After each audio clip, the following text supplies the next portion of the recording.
दोस्त एक इंटरव्यू में जब एक फॉरेनर ने एक बच्चे से सवाल पूछा कि एपीजे अब्दुल कलाम कौन है, उनकी परिभाषा एक वाक्य में बताओ, तो वहां बैठा बच्चा जवाब देता है, is a simple Indian who is inexplicable with best of the objectives. एक ऐसे भारतीय हैं जिनके नाम के आगे दुनिया की सारी विशेषताएं भी लगा दी जाएं, तो उनके व्यक्तित्व को, उनके कैरेक्टर को, उनके अपने जीवन में की गई कड़ी मेहनत को कोई डिफाइन नहीं कर पाएगा।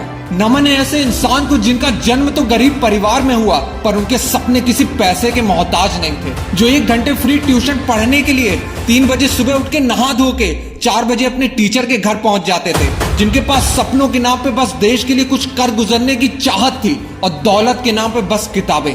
जिन्होंने अखबार बेचने से लेकर 2002 में भारत के 11वें राष्ट्रपति बनने तक का सफर तय किया। जिन्हें 38 यूनिवर्सिटी से यूनररी डॉक्टरेट के खिताब से नवाजा गया।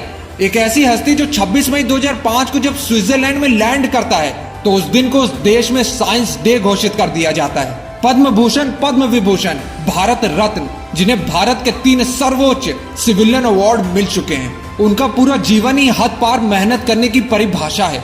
दोस्तों, आज उनके जीवन का ये किस्सा सुना के तुम्हें अपने सपनों के लिए हद पार मेहनत करने के लिए दिल में आग लग जाएगी। दोस्त, कलाम जी का बचपन से सपना था एयरफोर्स ज्वाइन करने का, और फिर उन्होंने अपनी स्कूलिंग खत्म करने के बाद Madras institute of technology MIT university join की, जहां वो अपने 6 दोस्तों के साथ एक प्रोजेक्ट में फाइटर एयरक्राफ्ट बनाने के डिजाइन पे काम कर रहे थे। तभी उनके प्रोफेसर श्रीनिवासन उनके प्रोजेक्ट रिव्यू करने के लिए वहां पहुंच गए और प्रोजेक्ट का डिजाइन और प्रोग्रेस देख के उनके टीचर कलाम जी से बहुत निराश हो गए और कहा, मैं तुम्हारे काम से बहुत निराश हूं कलाम, और मुझे तुमसे अलग और बेहतर डिजाइन की उम्मीद थी। कलाम जी ने बहुत सारी प्रॉब्लम्स जो एयरक्राफ्ट को डिजाइन करने में आ रही थी वो बताने की कोशिश की, पर प्रोफेसर ने एक भी ना सुनी। फिर कलाम जी ने प्रोफेसर से 1 महीने का और टाइम मांगा इस प्रोजेक्ट को नया और बेहतर डिजाइन बनाने के लिए, पर प्रोफेसर ने कलाम जी की तरफ देखा और कहा कि तुम्हें बस 3 दिन का और समय मिलेगा, और अगर तुमने 3 दिन में इस प्रोजेक्ट को नए डिजाइन के साथ कंप्लीट नहीं किया तो तुम्हें अपनी स्कॉलरशिप से हाथ धोना पड़ेगा। जिस काम के लिए कलाम जी ने 1 महीना मांगा, उस काम के लिए उन्हें 3 दिन की मोहलत मिली। वहां कोई भी होता तो उसे इम्पॉसिबल, ऐसा तो हो ही नहीं सकता बोल के टाल देता और शिकायत करता। शुरुआत में कलाम जी थोड़े निराश जरूर हुए, क्योंकि उनकी पढ़ाई और उनका सपना दोनों स्कॉलरशिप के पैसों पे टिकी थी, पर उन्होंने तुरंत सारे नेगेटिव थॉट्स हटा के 3 दिन के लिए मेहनत की सारी हदें पार करने की ठान ली, और पूरे 3 दिन और रात बिना सोने और खाने पे ध्यान दिए सिर्फ अपने प्रोजेक्ट पे काम किया। उनका सिर्फ एक ही लक्ष्य था, अपने प्रोजेक्ट को 3 दिन के लिए सिर्फ कंप्लीट ही नहीं, अपने प्रोजेक्ट को कॉलेज का सबसे बेस्ट प्रोजेक्ट बनाना। और 3 दिन के बाद जब प्रोफेसर ने कलाम जी का प्रोजेक्ट देखा तो वो एकदम शॉक्ड हो गए और खुशी से कलाम जी की पीठ थपथपाई और कहा कि मैं जानता हूं कि 3 दिन का टाइम देके मैंने तुम पे बहुत प्रेशर डाला, लेकिन मैं जानता था कि तुम में काबिलियत है। बस ये देखना चाहता था कि तुम में मुश्किल वक्त को सहने की क्षमता है या नहीं, और तुमने खुद को साबित कर दिखाया। दोस्त, कलाम जी कहते थे, one who breaks the limit of their imagination और the one who create history. Imagine the impossible.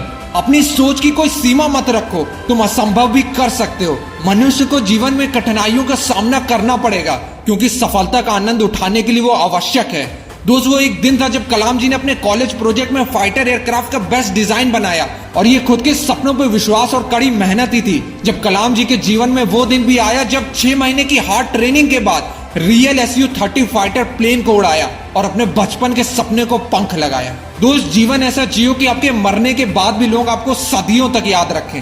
दोस्त, अगर तुम्हारे अंदर भी अपने सपनों को लेके ऐसी आग है तो कलाम जी की इस बात को समझो कि जिंदगी में एक लक्ष्य रखो और लगातार ज्ञान प्राप्त करते रहो, कड़ी मेहनत करो और महान जीवन को प्राप्त करने के लिए दृढ़ रहो। महान लक्ष्य के सामने महान कठिनाइयां भी आएंगी, पर इसका मतलब असंभव नहीं है। इसका सीधा मतलब है आपको कड़ी मेहनत करनी पड़ेगी, और तुम्हारी मेहनत ही तुम्हारे कल के सपनों की चाबी होगी। दोस्त, हद पार मेहनत करने के लिए खुद को तैयार रखो, क्योंकि जिस दिन तुम्हारी मेहनत का सिक्का उछलेगा उस दिन हेड भी तुम्हारा होगा और टेल भी तुम्हारा। कसम खाओ कि अपने सपनों के लिए मेहनत करने के लिए हर हद पार करने के लिए तैयार रहोगे। जय हिंद, जय भारत, जय कलाम जी। मिलते हैं अब नेक्स्ट मोटिवेशनल फ्लाइट के साथ। This is Ashish, bye bye.